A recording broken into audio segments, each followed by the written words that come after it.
dan siaran Ruang Publik hari ini dipersembahkan oleh Direktorat Jenderal Pajak.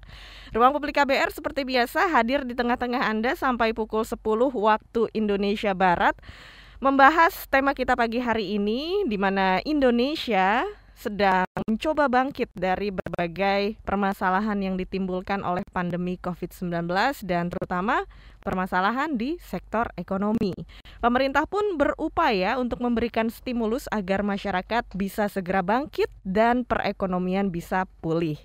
Dalam perkembangannya, upaya pemerintah juga ditopang dengan adanya partisipasi zakat dan sumbangan keagamaan melalui berbagai donasi, baik di sektor perekonomian maupun sektor kesehatan khususnya yang disalurkan di masa pandemi. Hal ini menunjukkan bahwa pajak maupun zakat atau sumbangan keagamaan memiliki peranan penting dalam kehidupan berbangsa dan bernegara. Pemerintah pun mendukung setiap warga negara dalam menjalankan hak dan kewajibannya sebagai pemeluk agama melalui pemberian fasilitas berupa zakat dan sumbangan keagamaan yang sifatnya wajib sebagai pengurang penghasilan bruto. Namun demikian, masih banyak wajib pajak yang belum melaporkan zakat dalam laporan SPT tahunannya. Lalu bagaimana penerapannya dan bagaimana perhitungan pajak bagi masyarakat yang sudah memberi zakat ataupun sumbangan keagamaan yang sifatnya wajib. Ini yang kita perbincangkan di siaran Ruang Publik KBR yang juga bisa disimak di 100 radio jaringan di seluruh Indonesia dan di Jakarta lewat 104,2 MS3 FM. Dan bersama dengan kita pagi hari ini sudah ada Bapak Sukma Daniswara, fungsional penyuluh pajak, ahli pertama Direktorat Jenderal Pajak. Halo Pak Angga, selamat pagi, apa kabar? Halo, selamat pagi. Ines Nirmala, Iya, penyiar betul kebanggaan Pak. kita. Suaranya aduhai memikat hati. Selamat pagi pendengar KBR semua. Semoga semua dalam keadaan sehat dan happy. Amin, terima kasih. Wah, luar biasa nih Pak Angga. Sepertinya penyiar juga nih ya.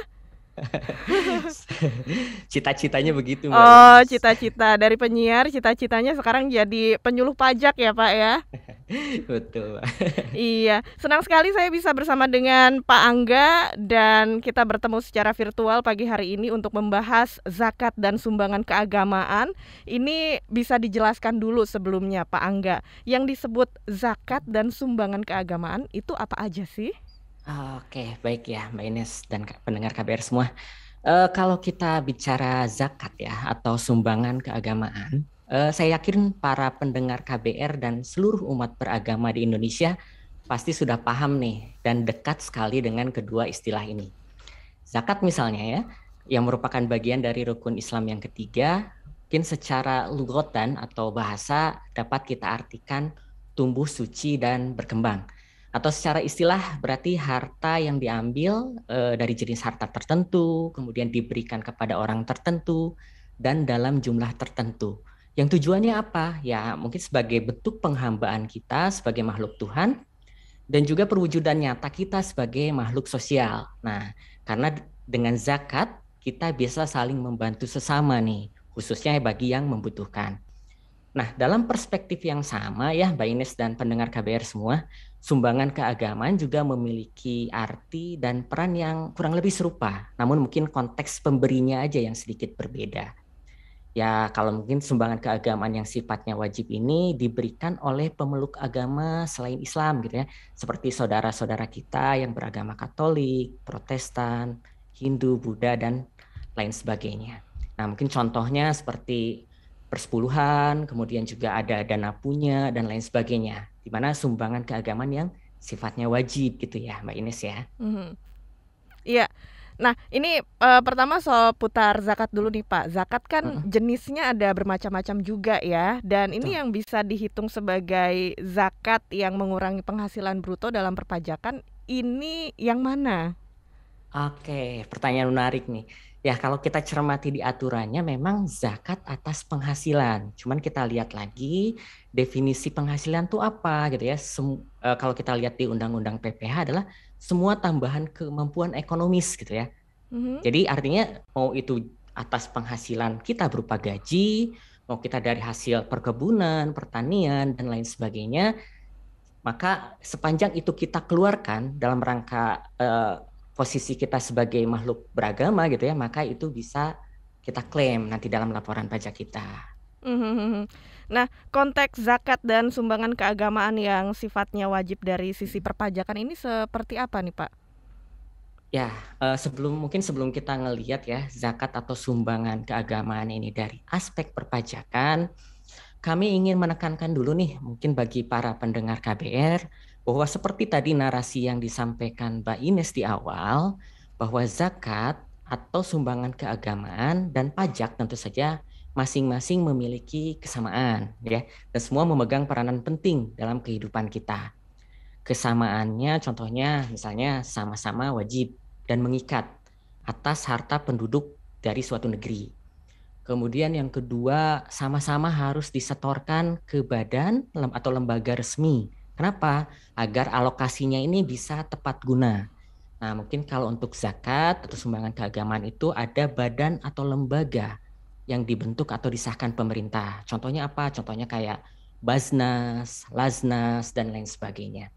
Nah, untuk pajak itu bayarnya ke bank persepsi atau kantor pos. Ingat ya, bayar pajak itu bukan ke kantor pajak, tapi langsung ke bank persepsi atau kantor pos.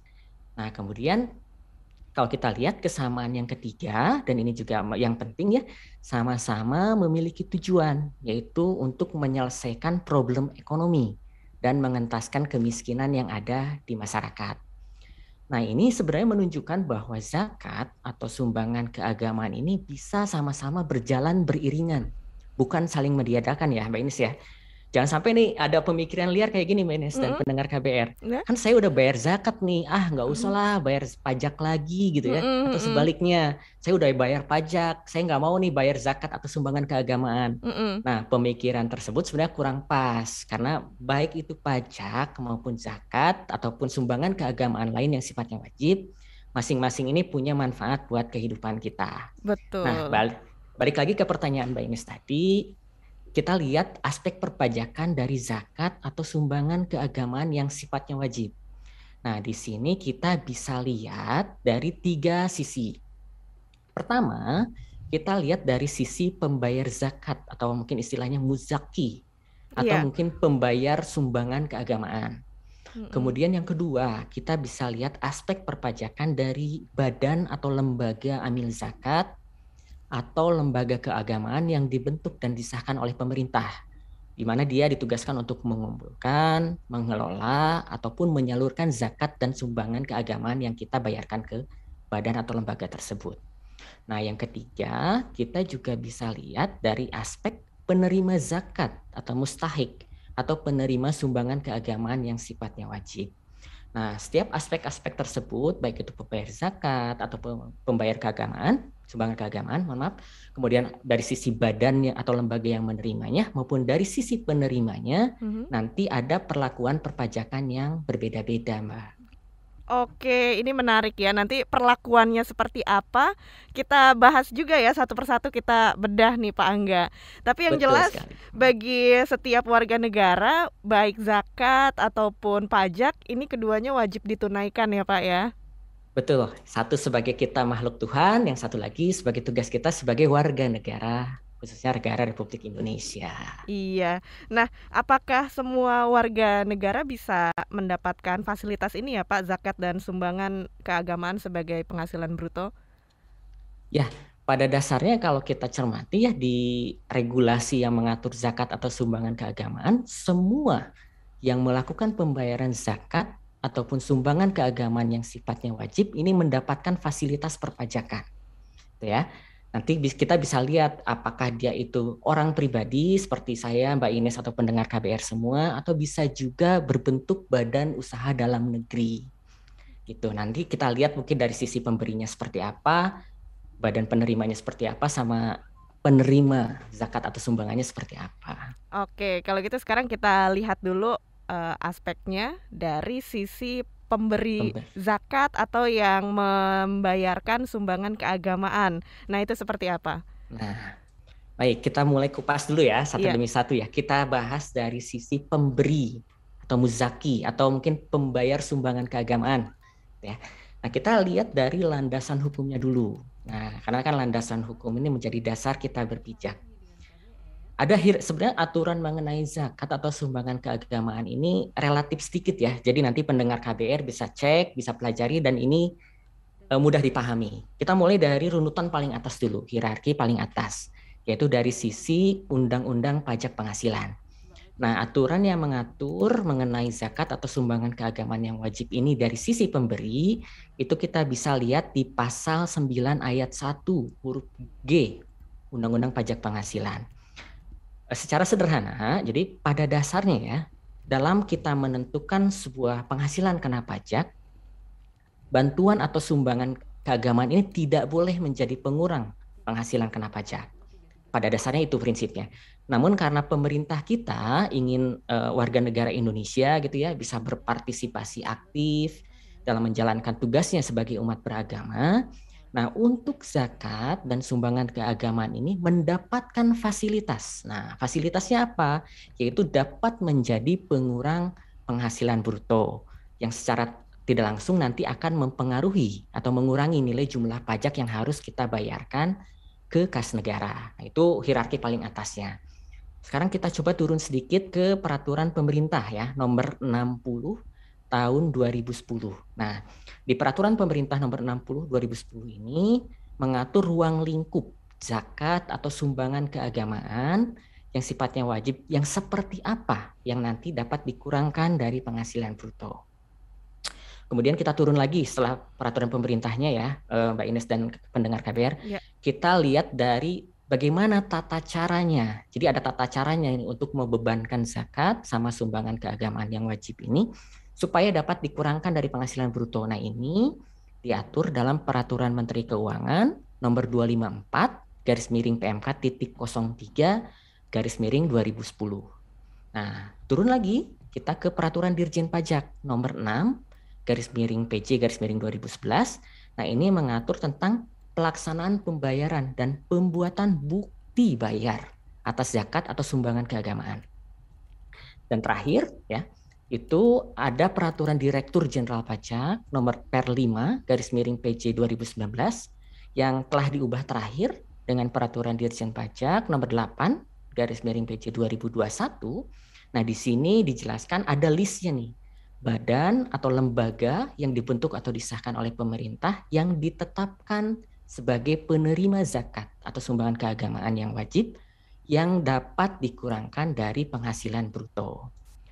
Nah, dari dasar hukum yang tadi sudah kami sampaikan bahwa dapat ditarik kesimpulan nih bahwasanya zakat atau sumbangan yang sifatnya wajib ini bisa menjadi pengurang penghasilan bruto yang nantinya akan mempengaruhi besaran penghasilan kena pajak dan mengurangi nilai pajak yang kita bayarkan, namun ada syarat dan ketentuannya agar zakat atau sumbangan yang kita bayarkan ini bisa kita klaim nih nanti sebagai pengurang dalam laporan pajak tahunan kita.